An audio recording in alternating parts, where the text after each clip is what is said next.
আলামিন, আমরা তোমার গুনাহগার গোলাম।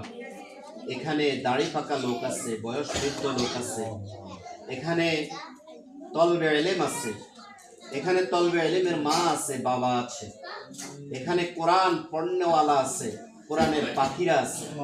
আল্লাহ, সবাই আমরা সম্মিলিত হয়ে হাত তুলেছি পাঁচপাড়া দারুল আমান নুরানি হাফিজিয়া মাদ্রাসার পক্ষ হতে। আল্লাহ, আমাদের এই হাতকে তুমি কবুল করে নাও। পাঁচপাড়া নুরানি হাফিজিয়া মাদ্রাসাকে তুমি কবুল করে নাও। আল্লাহ, যত রকমের চাহিদা আছে, অভাব আছে, আল্লাহ সকল চাহিদাগুলি পূর্ণ করে দাও, সকল অভাবগুলি পূর্ণ করে দাও। আল্লাহ, এই এলাকার উপর তোমার শান্তি বর্ষিত করো।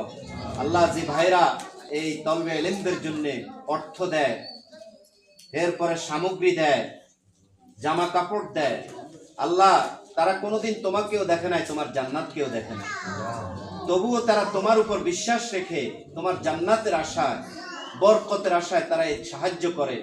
আল্লাহ, তাদের এই সাহায্যের হাতকে তুমি আরো প্রশস্ত করে দাও। আল্লাহ, তাদেরকে তুমি দুনিয়ার খাজানা থেকে বরকত দিয়ে দাও।